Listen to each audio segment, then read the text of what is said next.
Comment débuter dans le marché de la voyance? Comment en faire, une activité rentable? Quelles sont les erreurs qui font les débutants et pas seulement les débutants qui nous accompagnons? Nous accompagnons des débutants, mais aussi des professionnels, des gens qui sont déjà installés depuis longtemps. Mais il faut dire il y a un certain nombre d'erreurs qui revient, assez souvent, OK? Alors avant de commencer, juste pour, poser un peu un cadre, pour définir un peu qu'est-ce que c'est le business de la voyance. Alors il faut dire que c'est un marché vraiment énorme et il est vraiment en croissance de plus en plus. Certaines personnes pensent que la voyance, c'est quelque chose qui fait partie un peu du passé. Écoutez, pas du tout. Le marché est de plus en plus, en croissance. Il se met à jour, il prend des formes différentes, hein, par rapport au passé, mais voilà, il est de plus en plus grand, il prend de plus en plus de place. On parle d'un chiffre d'affaires, on parle à 1 milliard d'euros, d'accord?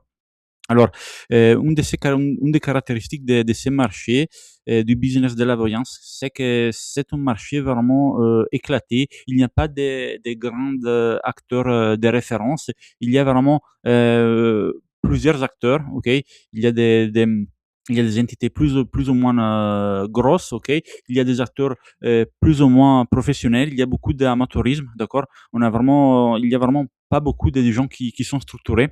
Donc c'est pour ça aussi que c'est vraiment le moment, ok? Si quelqu'un veut se lancer, de vraiment essayer de prendre une méthode, vraiment de se professionnaliser de plus en plus parce qu'il n'y a pas beaucoup de professionnels dans ce domaine. D'accord? Alors, une autre caractéristique, c'est que c'est un métier 100% accessible, d'accord? Il n'y a pas besoin de diplôme, il n'y a pas besoin de formation spéciale, et vous n'avez besoin d'aucun investissement. C'est quelque chose que vous pouvez faire depuis chez vous, d'accord? Nous, les gens qu'on accompagne, presque tous, ils travaillent chez eux. Il y a quelqu'un, effectivement, les plus gros, qui ont décidé d'ouvrir un cabinet, qui ont décidé même de d'embaucher des salariés. Mais ça, c'est vraiment le plus gros. La majeure partie des gens, des professionnels qu'on accompagne, travaillent chez eux, depuis leur téléphone, depuis leur ordinateur. OK? Alors, en ce qui concerne le cadre légal, alors, la voyance en France est légale depuis, je crois, 25 années, quelque chose comme ça. C'est une activité reconnue, d'accord? Vous pouvez tout à fait commencer avec un statut de micro-entreprise, que c'est vraiment quelque chose de très pratique et très rapide de mettre en place. Attention, il y a quand même des limites, d'accord? La voyance, est permise, mais il y a quand même un cadre légal, d'accord? Il faut absolument respecter ces cadres. Il ne faut pas aller chercher des problèmes parce que quand on les cherche, les problèmes arrivent, d'accord? Il ne faut pas promettre quelque chose qu'on ne peut pas, d'accord? Et zéro promesse médicale. Il ne faut pas faire croire aux gens que vous avez des pouvoirs surnaturels, quelque chose comme ça, d'accord? Les gens viennent vous voir parce que vous êtes quelqu'un qui écoute, d'accord? Les cartes ou tout autre outil, ça reste un outil, d'accord? Votre qualité principale, c'est vraiment la capacité d'écouter, d'accord? Écoutez, pour le faire simple, il y a un moment, il y a quelques années, les gens allaient à l'église ou des gens vont chez les psychologues, d'accord? Il y a une partie des gens, OK, qui pour leur raison à eux, ils aiment bien aller voir des voyants, d'accord? Ceci dit, il ne faut pas abuser des gens, d'accord? Vous êtes là, vous êtes un professionnel, vous écoutez les gens, OK? Mais il ne faut pas profiter de vos clients, OK? La règle d'or de cette activité, c'est vraiment l'écoute, l'accompagnement et les conseils, d'accord? Vous n'êtes pas là pour promettre quelque chose que vous ne pouvez pas promettre. Alors, la première étape, c'est vraiment créer sa micro-entreprise. C'est vraiment quelque chose de très facile, OK? S'il y a quelque chose qui est facile en France, c'est vraiment la micro-entreprise. C'est gratuit, d'accord? Vous allez sur le site internet, ça dure 30 minutes, 15 minutes sur le site de l'URSSAF, OK? Il y a un code à mettre, c'est le code que vous voyez à l'écran. Écoutez, il y a des gens qui font un blocage là-dessous sur les codes parce que des fois les codes, il y a un peu de, il y a un peu de, c'est un peu flou des fois. Écoutez, les codes, c'est vraiment pas important, d'accord? Oui, c'est important, mais c'est quelque chose que vous pouvez changer après. Des fois, il y a des choses qui changent. L'important, c'est vraiment de se déclarer, de faire la démarche de la micro-entreprise, ok? Et ça, c'est vraiment important. Les codes, écoutez, l'administration, oui, regarde oui et non. L'important, c'est que vous c'est déclaré, d'accord? Puis après, les codes, si vous vous trompez, les gens que vous avez en face ne sont pas là pour vous poser des problèmes. L'URSSAF et tout ça sont plutôt des gens plutôt à l'écoute. Ne faites pas un blocage là-dessous.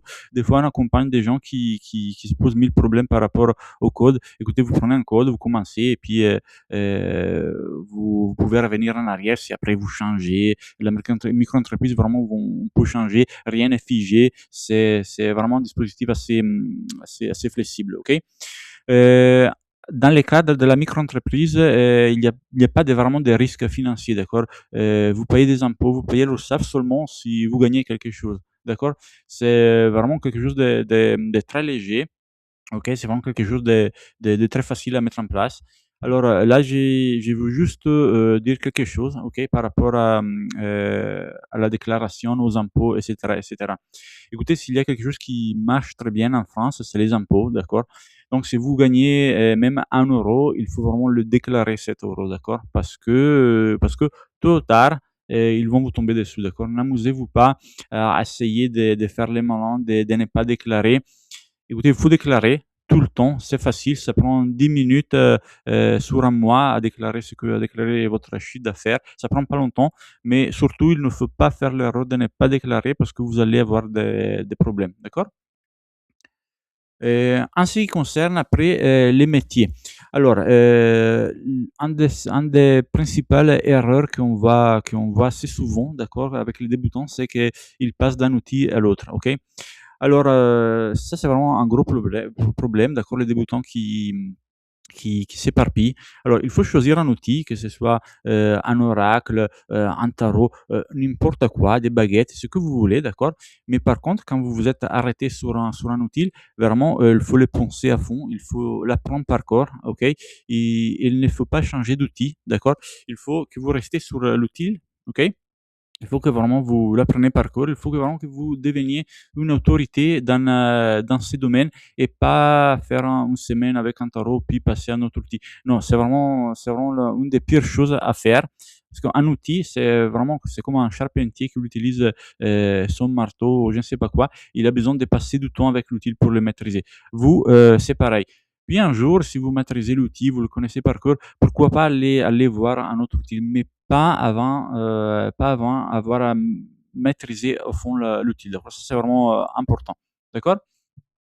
Ça coûte vraiment pas beaucoup, hein. Un jeu de tarot coûte entre 20 et 30 €, c'est aux alentours de 25 €. D'accord? C'est le seul investissement matériel qu'il faut faire. OK? À la différence de tout autre métier où il faut vraiment investir des milliers d'euros pour commencer. Vous commencez déjà avec des dettes. La voyance, c'est vraiment quelque chose où vous pouvez commencer avec 25 €. OK? Alors, un autre point, c'est, cette histoire du don, cette histoire de c'est pas un métier, c'est quelque chose d'inné, c'est quelque chose que les gens ont dans leur esprit et cetera et cetera et cetera. Alors écoutez, c'est faux, d'accord? Les tarots et tout ça sont des outils, on peut les apprendre, OK? C'est pas de la magie, d'accord? Vous n'allez pas faire croire aux gens ce que ça n'existe pas, d'accord? Les outils que vous avez à disposition sont juste des outils, d'accord? Et vous, vous devez accompagner les gens, ok? Vous ne devez pas les escroquer, d'accord? Ce sont des langages que ça s'étudie, d'accord? Vous devez accompagner les gens vers leur cheminement, d'accord? Ok? C'est quelque chose qui, ça s'apprend, ok? Les 80% du métier, c'est de l'empathie, c'est de l'écoute, ok? Et puis le reste, c'est la maîtrise de l'outil, d'accord? Il ne faut pas s'arrêter sur un problème des dons, sur un problème je n'ai pas les dons, etc., etc. Écoutez, tout le monde peut le faire, ok? Il s'agit juste d'apprendre un outil à fond. Et puis le reste, c'est vraiment écouter, laisser parler les gens, essayer de leur donner des bons conseils, ok? C'est pas très loin de ce qu'on fait, de ce que fait un prêtre, d'accord, ou un ami qui écoute, OK? Alors, un autre point de blocage, OK, qu'on voit souvent, c'est les gens qui commencent, qui veut faire des consultations gratuites, et cetera, et cetera. Écoutez, non, pas du tout. Vous n'êtes pas là pour faire des consultations gratuites. Vous êtes là pour faire un travail et chaque travail doit être rémunéré, d'accord? Si vous, proposez votre consultation, gratuitement, c'est parce que, la personne en face, elle va penser que la consultation ne vaut rien, d'accord? Ça veut dire que pour la personne en face, vous n'êtes pas un professionnel, vous êtes quelqu'un qui fait ça, un amateur, donc vous ne méritez pas, dans son esprit, vous ne méritez pas une rémunération, d'accord? Écoutez, pas du tout, ok? Vous commencez avec 40 euros, avec 50, avec 60, c'est ce que vous voulez, mais vous ne traitez pas, d'accord? Vous ne commencez pas à, à proposer 60 euros, puis vous descendez à 50. On peut vous conseiller par rapport à votre attitude, par rapport à votre expérience, par rapport à votre capacité. Il faut choisir, bien sûr, un certain typologie de clients. Il faut dater les prix, ça c'est sûr. Mais puis après, il faut pas négocier, d'accord? Les prix, c'est celui-là et c'est bon. Souvent, votre valeur perçue, c'est votre prix, ok? Ça, c'est vraiment, c'est très important. Alors, en ce qui concerne après les débuts, comment faire? Ok, on a créé notre micro-entreprise, on a choisi un outil et on n'a jamais fait de la voyance, comment on fait? Alors, écoutez, il faut se lancer tout de suite, d'accord? Parce que si on se lance pas, notre expérience, c'est que si on passe des mois sans se lancer, juste à lire des bouquins, à essayer de faire des consultations gratuites avec des proches, des amis, on n'avance pas. Vous avez ouvert votre micro-entreprise, vous avez acheté votre outil, vous vous êtes renseigné comment ça se passe. Écoutez, vous commencez tout de suite, d'accord? La première semaine, par exemple, vous formez vous-même pendant 5 heures, vous faites 1 heure de consultation. La semaine après, vous passez de 3 heures d'auto-formation à 3 heures de consultation. Après, vous passez à 5 heures à 1 heure. Après, si après 3 mois, vous faites seulement que des consultations, d'accord? La chose vraiment importante là, c'est de commencer, d'accord? Vous avez lu des bouquins, vous aimez l'ésotérisme, très bien tout ça, mais puis si vous voulez que ça devienne votre métier, à bout d'un moment, il faut se lancer, d'accord? Ça, c'est un blocage qu'on voit assez souvent. La meilleure façon, à notre avis, c'est vraiment de se lancer, d'accord? Je ne dis pas, bien sûr, d'acheter un jeu de tarot et le lendemain, proposer, d'accord? Vous pouvez le faire. En tous les cas, personne vous appelle tout de suite. Mais, je ne sais pas, achetez votre jeu de tarot et puis, je ne sais pas, 3, 4 jours après, vous commencez tout de suite, d'accord? C'est vraiment comme ça que ça se passe, hein. Alors, un autre point, souvent négligé, ça c'est bien, ça arrive avec le temps, c'est de travailler sa posture, sa présence, OK? Il ne faut pas non plus, en faire trop, d'accord? Mais il faut être, sûr de soi-même. Il faut que la maîtrise de l'outil, il faut que ça se voit, d'accord? OK? C'est important, il faut être calme. Je vous rappelle que vous êtes là pour, écouter des gens, OK? Et une des premières choses, c'est vraiment d'être calme, laisser parler la personne, il faut savoir la mettre à l'aise, et cetera. D'accord? Alors, quand vous avez démarré, c'est très important pour trouver des clients de se rendre visible en ligne. Alors, il ne faut pas sauter d'un réseau social à l'autre. Il ne faut pas passer du temps, 10 heures par semaine sur votre site internet. Non. Alors, une des choses importantes au début, c'est de choisir une plateforme. Ok? Chaque plateforme a ses caractéristiques, d'accord? Il y a TikTok, il y a YouTube, il y a Facebook, etc. Il y a Instagram. Il y a plusieurs, euh, il y a plusieurs plateformes, chacun a son avatar de client type, d'accord? Alors, par exemple, TikTok, alors c'est une portée virale vraiment immédiate. Il y a beaucoup de trafic voyance qui passe sur TikTok. C'est une bonne chose pour se faire, pour commencer, d'accord? Mais disons que c'est difficilement, vous allez rapidement faire de l'argent avec TikTok, ok? YouTube, pour nous, selon notre expérience, c'est le meilleur choix pour le moyen et long terme. L'algorithme de YouTube est fait de façon telle qui vous amène vous amène des gens qui sont vraiment intéressés à votre contenu, d'accord? Sur TikTok, c'est un contenu qui défile de façon verticale. L'algorithme vous envoie surtout au début, vous envoie vraiment tout le monde, d'accord? Sur YouTube, c'est un peu différent. C'est plus lent à partir, mais c'est plus stable sur les moyennes et sur le long terme. C'est un trafic de qualité que l'algorithme de YouTube vous amène. Et nous, ce qu'on voit par rapport aux gens qu'on accompagne, c'est que tous, les gens qui sont installés, de plus en plus, ils vont sur YouTube. C'est de là qui viennent leur source de revenus le plus important, d'accord? Même s'ils ne font pas des voyances, des lectures en direct, comme ils le font, hein, mais c'est pas ça les cours de sujet YouTube. Ça vous amène de la visibilité, ça vous amène de la crédibilité, d'accord? Et puis après, les gens vous contactent après, c'est des beaux clients qui vous arrivent depuis YouTube, ok? Alors Facebook, dernièrement, effectivement, c'est un peu un chute hein, au trafic, ok? Ça reste quand même une belle plateforme parce que c'est un avatar client assez mature, relativement âgé. Souvent, c'est des gens qui ont de l'argent, ok? Qui vous appellent et qui, si vous font confiance, n'hésitent pas à payer vraiment beaucoup. C'est une bonne. Alors, Facebook, c'était vraiment la plateforme reine il y a quelques années pour la voyance. Là, ça chute, mais ça reste quand même une très belle plateforme car s'il y a moins de volume, il y a quand même des beaux clients à trouver. Ok. En ce qui concerne Instagram, là aussi c'est une belle plateforme, mais il faut dire que l'esthétique, les créatifs comptent beaucoup, d'accord? Il faut soigner un peu Instagram. Une des différences, par exemple, Instagram, YouTube, bien sûr que YouTube c'est des vidéos, mais YouTube, par exemple, vous pouvez faire quelque chose de ne pas très soigné du point de vue esthétique, mais si vous avez de la valeur, sur le moyen et long terme, YouTube, l'algorithme de YouTube vous ramène des gens vraiment intéressés, d'accord? Regardez ma vidéo là, c'est vraiment quelque chose de très simple, mais j'essaie de donner de la valeur et je suis sûr que si ma chaîne YouTube, j'ai continué à l'entretenir, à publier des vidéos, ma chaîne YouTube va devenir grosse, ok? Et c'est pareil pour votre chaîne YouTube, d'accord? Vous commencez petit, il y a personne qui vous voit, vous n'aurez pas d'abonnés au début, mais au fur et à mesure, ça va grossir votre chaîne. L'algorithme vous teste et si votre contenu n'a pas une esthétique magnifique, mais si le fond est bon, si vous portez de la qualité aux utilisateurs de YouTube, l'algorithme de YouTube va vous amener encore de plus en plus de gens. OK? Donc, les règles d'or en ce qui concerne les réseaux, c'est une seule plateforme de but, ne pas se disperser sur des mille plateformes parce que de plus en plus, les algorithmes demandent une certaine régularité. Ok, les algorithmes adorent la régularité.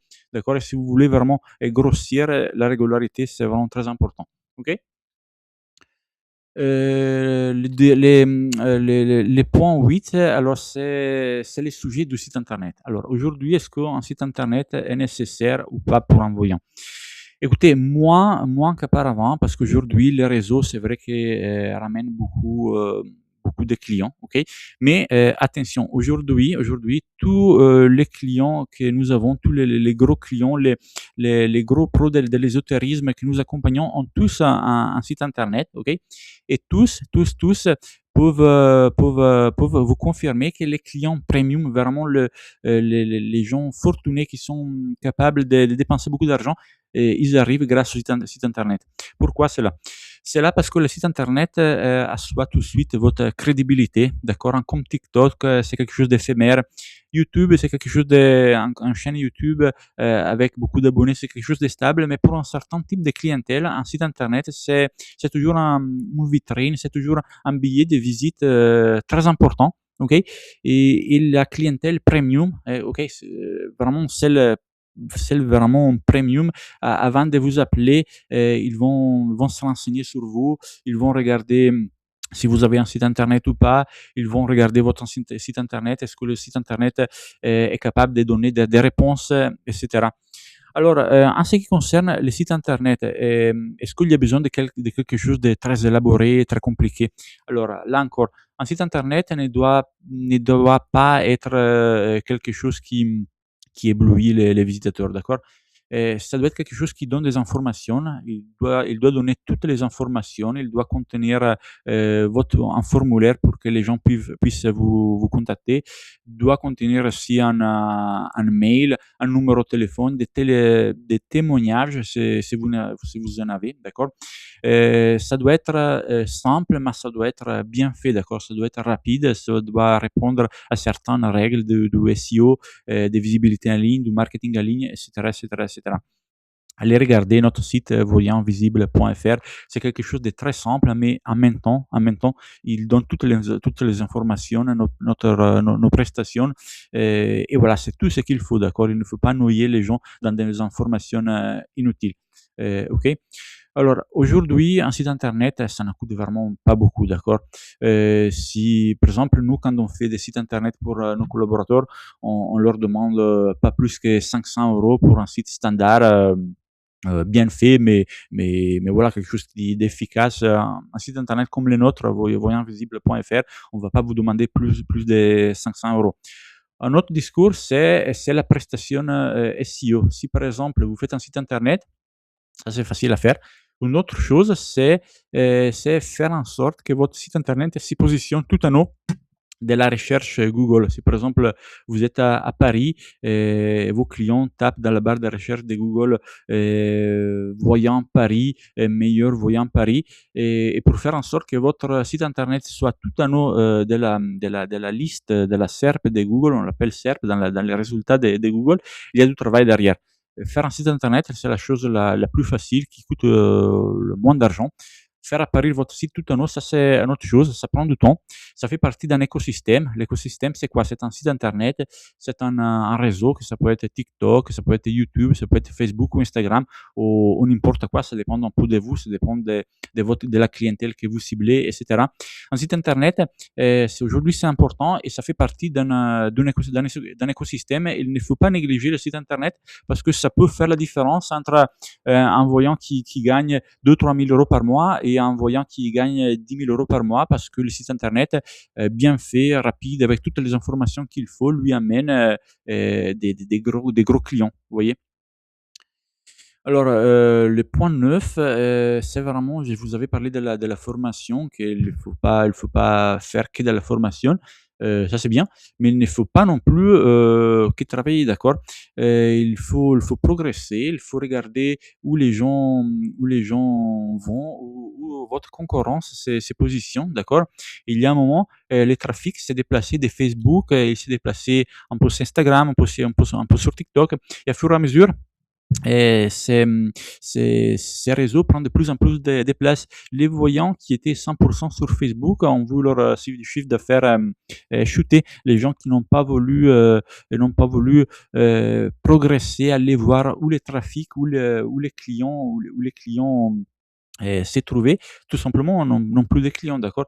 Et je parle même des voyants qui avaient un bon nom, qui avaient vraiment de la renommée, des gens qui n'ont pas voulu, parce que par paresse, parce que voilà, ils avaient leurs habitudes. Voilà, il y a des gens qui ont vraiment changé des domaines parce qu'ils n'ont pas voulu se mettre à jour, d'accord. Ça, c'est très important, voir la concurrence, voir s'il y a des nouvelles chaînes YouTube. Tout ça, c'est quelque chose qu'effectivement nous faisons pour vous quand nous accompagnons des voyants. Effectivement, ça, c'est tous ces métiers d'éveil, c'est nous qui la faisons, c'est nous qui vous disons, par exemple, si vous n'avez le temps, voilà, là, il faudrait peut-être ouvrir un compte dans ces réseaux sociaux. Là, il faudrait peut-être publier un peu plus parce qu'on voit que beaucoup de vos concurrents se positionnent de plus en plus sur ces créneaux. Il y a, par exemple, des nouvelles chaînes, voyance travail, voyance finance, par exemple. Ça, ce sont des choses qu'il faut surveiller pour éviter de rester en arrière, OK? Puis bien sûr, il y a d'autres façons de progresser. C'est vraiment d'essayer de parler avec d'autres confrères. Ça, c'est très important, ça aussi. Lire, pratiquer, échanger, tout ça, c'est très important. Il ne faut pas le négliger. Et le 10e et dernier point, c'est en ce qui concerne l'accompagnement. Alors, il faut dire que le métier de la voyance et de l'ésotérisme en général, c'est quelque chose que vous pouvez faire tout à fait seul, OK? Vous n'avez pas besoin de nous effectivement pour commencer, pour, vous développer. Vous pouvez le faire à 100 de votre côté. Nous, ce qu'on propose, c'est vraiment un accompagnement pour aller plus vite, OK? Si vous êtes débutant, nous, avec notre expérience, avec nos méthodes, on vous permet d'aller plus vite, d'éviter les erreurs qui font tous les débutants, OK? Quand vous commencez tout seul, c'est vraiment mathématique. Vous allez faire des erreurs, ça va prendre un peu de temps parce que vous faites des erreurs, vous essayez, vous cassez les dents sur un mur, puis voilà, vous voyez qu'à côté du mur, il y a un chemin à prendre pour progresser. Voilà, quand on apprend tout seul, il y a un certain nombre de problèmes à lesquels on est confronté, mais ça fait partie de l'apprentissage normal. Un accompagnement comme le nôtre, ça vous permet d'aller plus vite, ça vous permet de profiter de l'expérience d'autres voyances. Nous avons vraiment une grosse expérience en ce qui concerne ces métiers. On peut vraiment vous accompagner et vraiment vous mettre sur un autoroute pour aller vraiment beaucoup plus vite. Ok. Nous accompagnons aussi des professionnels déjà installés. Tout simplement, les professionnels déjà installés, on leur permet vraiment d'escaler, on leur permet vraiment de grossir de plus en plus. On fait pas vraiment beaucoup de publicité. Souvent, les gens viennent vers nous parce que voilà, il y a quand même pas mal de bouche-oreille dans le monde de la voyance. Donc souvent, on reçoit des pros, des professionnels, des gens déjà installés qui gagnent peut-être 4, 5 000 euros par mois. Et tout simplement, on leur dit, bah, écoutez, vous gagnez 5 000 euros par mois, est-ce que vous avez envie de gagner 20 000 euros par mois, par exemple? Parce que, voilà, on va mettre en place, on va leur construire vraiment selon leur historique, leurs compétences, on va leur construire tout un écosystème adapté à leur expérience et pour essayer vraiment de faire fois 2 fois 3 fois 4 par rapport, par rapport à ce qu'ils ont déjà construit. Parce que voilà, nous, heu en voyant, par exemple, ces compétences sont dans le monde de la voyance. Nous, on a des compétences en ce qui concerne la visibilité, la capacité d'amener des clients, la capacité de se rendre visible, les réseaux internet, tout ça, c'est notre travail. Écoutez, en tous les cas, si vous soyez, débutant ou confirmé, vous pouvez nous appeler, vous avez le droit à un appel, gratuit de 30 minutes où vous nous racontez un peu votre projet. On vous dit si c'est bien ou pas, les problèmes qui se posent. Vous pouvez poser toutes les questions que vous